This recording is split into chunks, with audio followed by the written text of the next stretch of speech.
Welcome, everyone. It is January 8th, and we are doing a Dumb and Dumber episode. So hold on to your hats, because I could get in trouble for this one. I don't know. We'll see. Yes, to follow up on what that gentleman just said, has anybody thought to divide the world population and divide that by the number of COVID deaths to see what the percentage actually is? Yes.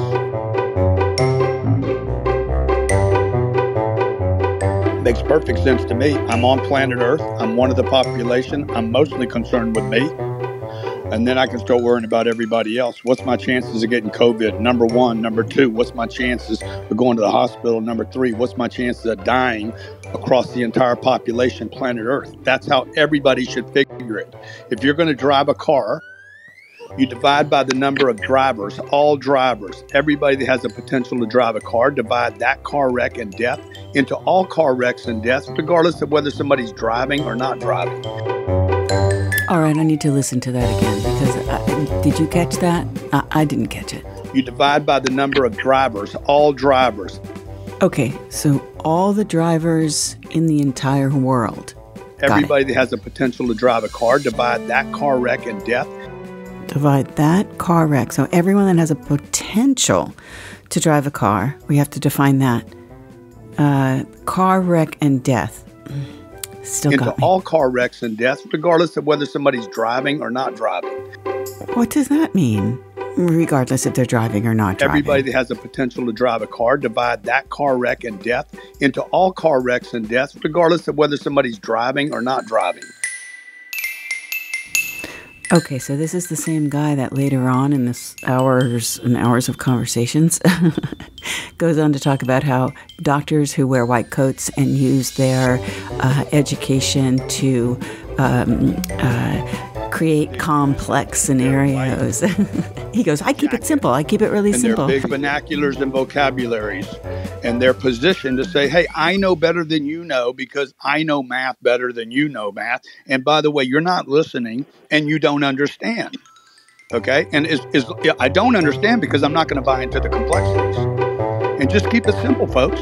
Then start adding, okay, I'm overweight. All right, well, that's something I can do something about. Maybe I want to reduce my chances back to a normal human being that's not overweight. And that'll be your choice. What is a normal human being that's not overweight? And maybe the vaccine improves your chances of not getting it. It doesn't seem like that. And if you do get it, then you don't get really sick from it. Just like a flu vaccine. Kind of simple. I don't need to do a lot of digging to see that Omicron is up and vaccines are up. So what does that mean? And more people getting vaccinated because of it. Excuse me, what do you mean? What does that mean? I need to understand that Omicron is probably not something I need to be concerned about because there's very few deaths, as the title suggests. Maybe that means I need to move on with my life and not worry about it so much. But it seems like if we were trying to really resolve the problem, we would do studies saying, hey, maybe diets have something to do with people's propensity to the problem. Wait a minute, there is. We've been spending money on this for years. This is how we know about heart disease and fats and triglycerides. And this is absolutely absurd what you're talking about. With the amount of money that has been used to fund this activity, why not spend some of that money saying, is there a correlation between the refined sugars in our diets to people that either die from COVID, get COVID, or for complicated situations because of it. But there is none. The point is, I guess what I'm asking, why is are these people actually real? I mean, it's called the diet industry. It's called Noom. It's called Weight Watchers. It's called the food pyramid. Paleo, vegan, keto. It's called working out, being fit, sweating, using olive oil as opposed to maybe avocado oil, eating more fruits and vegetables, putting more plants in your diet. Everyone knows that.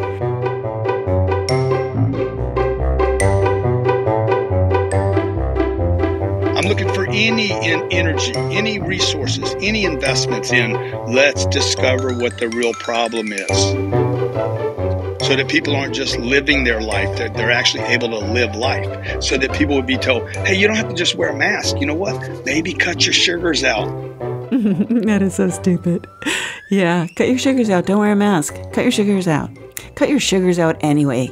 I mean, seriously, it has absolutely nothing to do with the mask.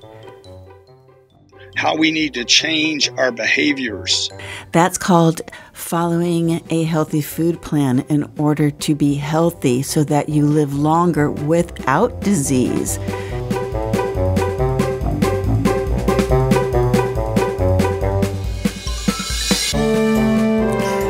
So what's the moral to this episode? There has to be a moral to every story. So as I edit this and I listen to it over and over and over again, and I don't disclose who this person is that is talking, if you haven't noticed. And he's someone that people listen to. He is someone that has influence over many people.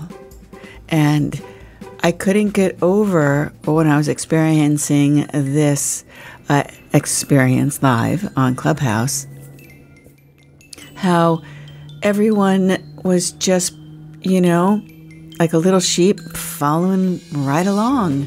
And he kept trying to stoke the fire. And people were like, yeah. It was just dumb and dumber. And I think dumbest was there also. Stay safe, everyone. Stay healthy. Keep listening. Theme music by Tom Morsey. This has been a C-Spot Run production. All rights reserved. I'm your host, WendiCooper. Thanks for listening.